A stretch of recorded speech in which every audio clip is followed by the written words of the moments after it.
Assalamualaikum warahmatullahi wabarakatuh. Jumpa kembali lagi dengan saya Udin dalam channel Kim UD. Asiknya belajar kimia. Materi hari ini adalah materi struktur atom, ya, lanjutan di kelas 10 semester 1. Yuk kita mulai. Apa sih teori atom itu? Kita mulai di sini ya. Teori atom. Oke.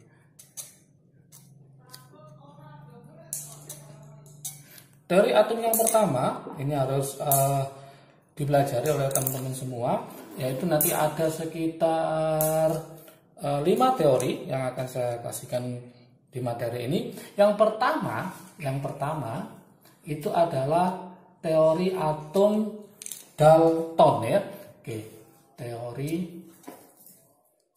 atom Dalton. Dari kata aja udah kelihatan berarti penemunya adalah yaitu Dalton. Apa isi dari teori atom Dalton ini? Yang pertama itu adalah atom seperti bola pejal. Jadi atom ternyata seperti bola pejal. Bola pejal itu artinya bola yang tidak berongga, yang sangat kecil. Jadi bola pejal yang sangat kecil. Oke. Kemudian karena sangat kecil maka tidak dapat dibelah. Tidak dapat dibelah. Nah, kemudian diciptakan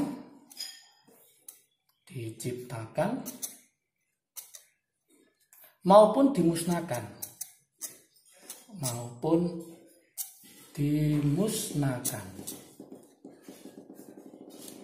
Nah, ini adalah teori atom Dalton yang pertama. Kemudian yang kedua, atom bagian terkecil. Nah, atom ternyata ada bagian terkecil dari suatu unsur. Oke. Berikutnya, unsur yang sama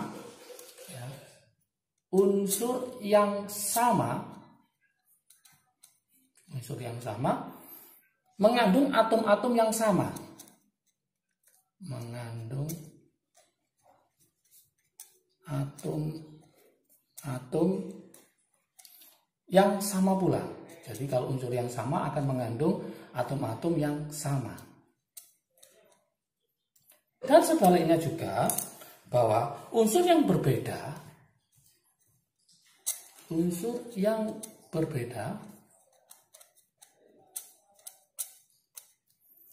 mengandung atom-atom yang berbeda pula. Mengandung atom-atom yang berbeda pula.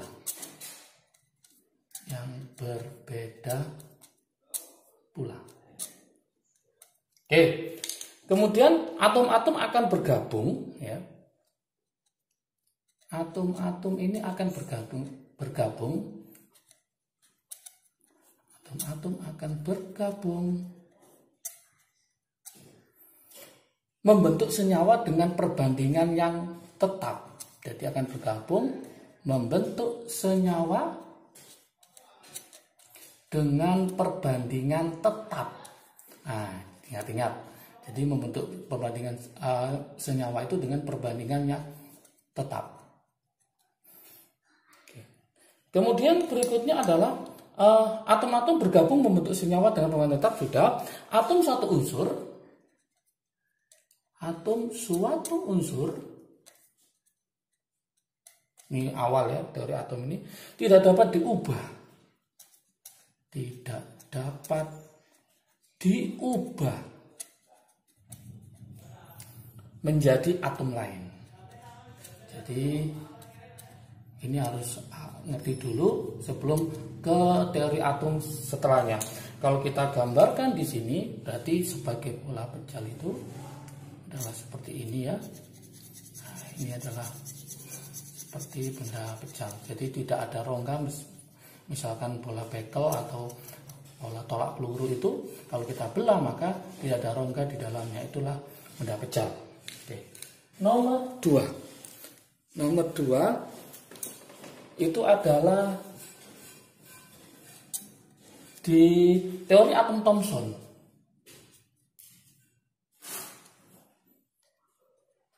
Teori atom Thomson.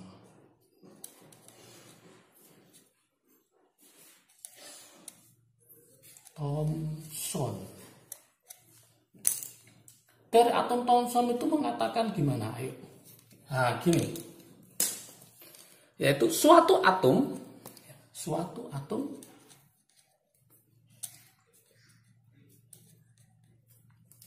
berbentuk bola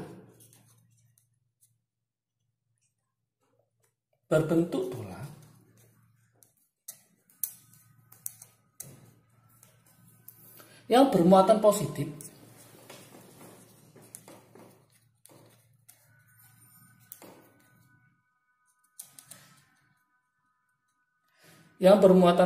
dan elektron yang tersebar merata,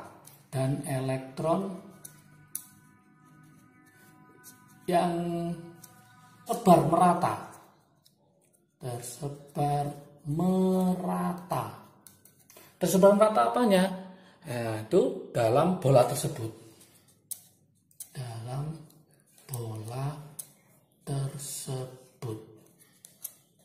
Oke. Nah, teori atom Thomson ini dikenal dengan teori roti kismis ya. Jadi teori ini nanti dikenal dengan model atom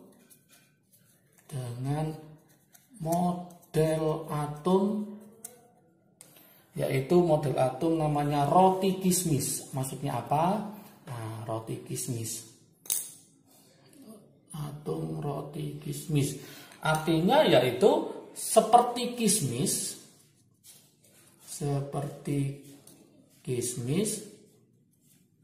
yang tersebar dalam roti.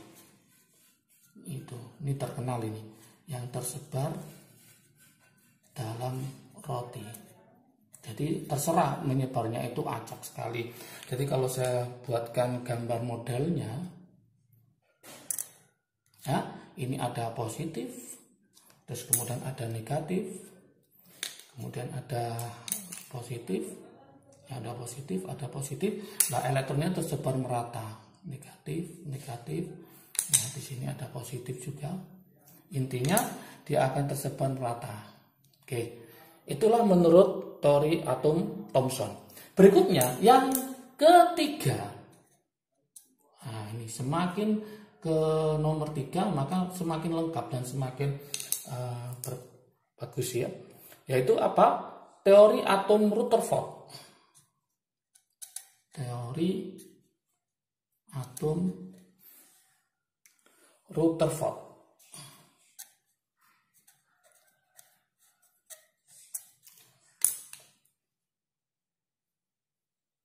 Nah, teori atom Rutherford ini intinya apa?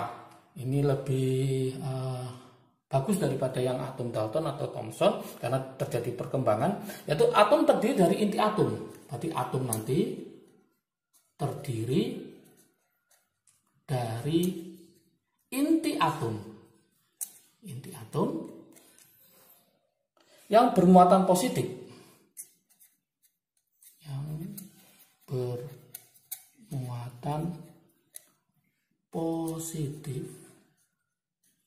Oke.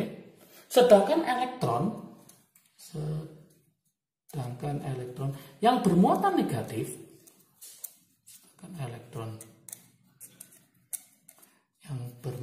negatif, itu mengelilinginya. Jadi mengelilingi inti atom.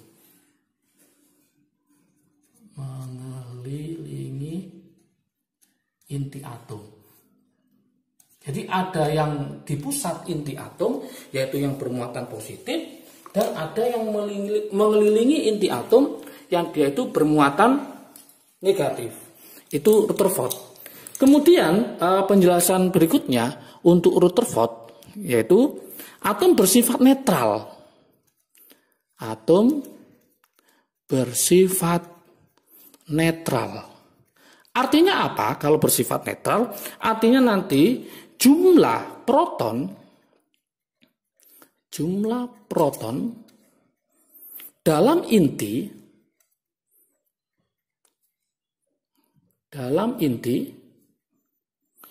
sama dengan jumlah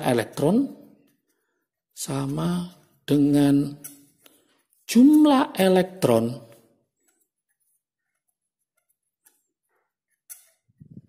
yang mengelilingi inti tersebut.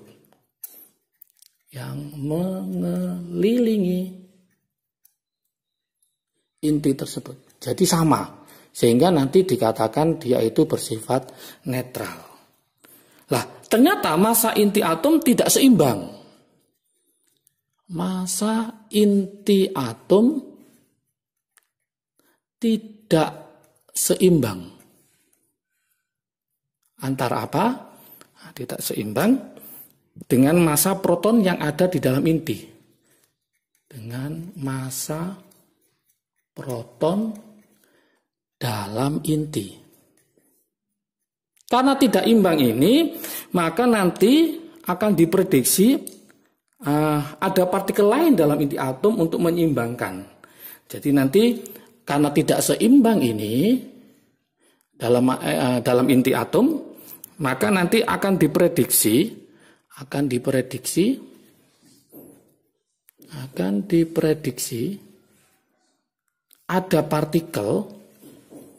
ada partikel lain dalam inti tersebut yang menyeimbangkan inti tersebut supaya seimbang. Siapakah dia? Supaya imbang, yaitu dikenal dengan namanya, partikel tersebut adalah namanya neutron. Ini partikelnya.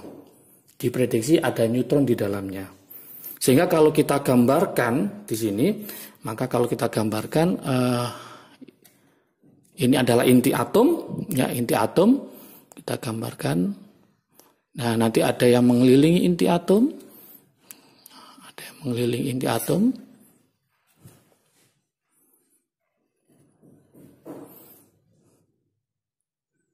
Ya, jadi nanti ada inti atom, ini ada elektron ya, elektron, ini elektron. Ya, kemudian di sini ada elektron, ini elektron. Nah, ini adalah inti atom ya, inti atom. Di dalamnya nanti ada namanya proton dan neutron. Yang ini namanya elektron. Jadi elektron yang akan mengelilingi inti atom. Jadi elektron ini akan mengelilingi inti atom. Oke. Kemudian yang keempat. Yang keempat itu adalah teori atom Bohr ya. Teori atom Bohr. Oke. Teori atom Bohr ini adalah perkembangan dari Rutherford. Dia menjawab Rutherford, jadi lebih lengkap lagi. Dia mengatakan bahwa elektron mengelilingi inti atom. Ya, intinya di sini yaitu elektron mengelilingi inti atom. Ya, inti atom pada tingkat-tingkat energi tertentu. Pada tingkat energi tertentu yang disebut dengan istilahnya tingkat energi adalah kulit elektron ya. Kulit elektron. Jadi tingkat-tingkat energi itu adalah namanya kulit elektron. Oke. Nah, di sini ada elektron itu bisa berpindah. Jadi elektron dapat berpindah dari tingkat energi yang rendah ke tingkat energi yang tinggi. Nah, ini disebut dengan bahasanya kimia itu namanya eksitasi. Eksitasi. Sedangkan kalau sebaliknya,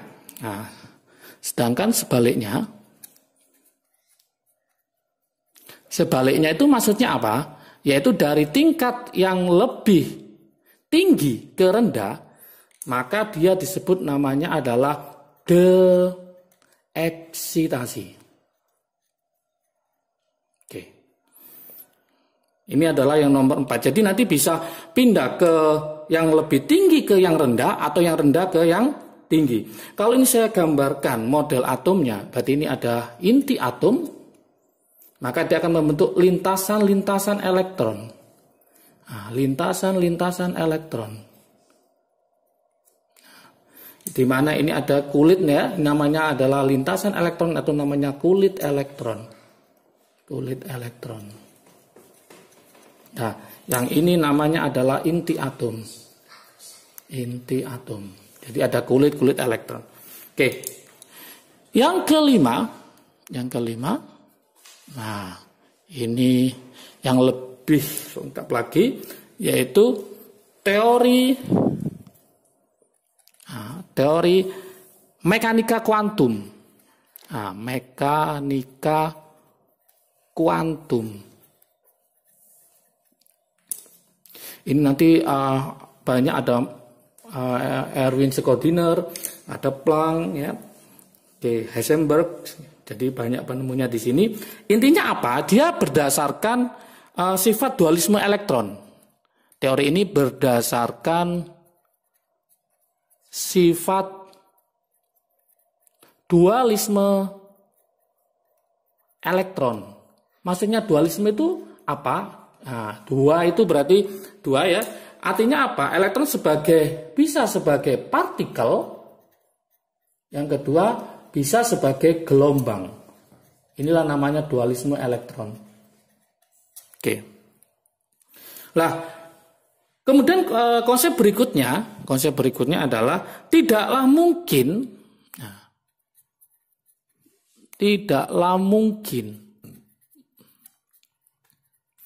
menentukan posisi serta momentum.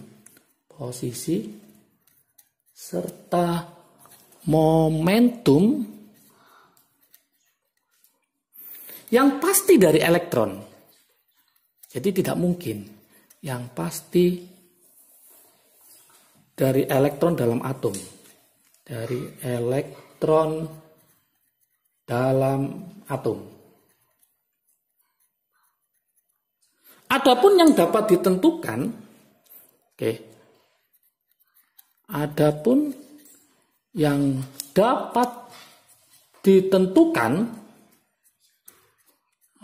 dapat ditentukan adalah kebolehjadian. Nah, ini yang harus paham, adalah kebolehjadian. Menemukan elektron,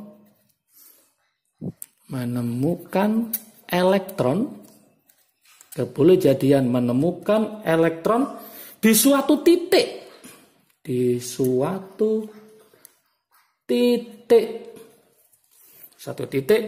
pada jarak tertentu.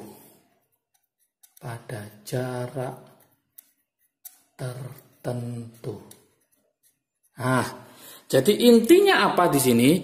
Kebolehjadian ini ada menemukan elektron di suatu titik pada jarak tertentu. Inilah teori mekanika kuantum. Berarti ada 5 teori yang mendasari teori atom, ya. Semoga bisa paham. Oke. Jangan lupa kalau video ini bermanfaat bagi kalian, silahkan di-share ke teman kalian supaya manfaatnya lebih banyak. Like, subscribe, dan komentarnya tetap ditunggu supaya termotivasi untuk membuat video yang lebih baik lagi. Kalau menginginkan rangkuman dari materi ini bisa lihat di IG Kim UD. Jangan lupa follow, ya. Oke, semangat belajar, sukses selalu. Salam dari Kim UD, asiknya belajar kimia. Assalamualaikum warahmatullahi wabarakatuh.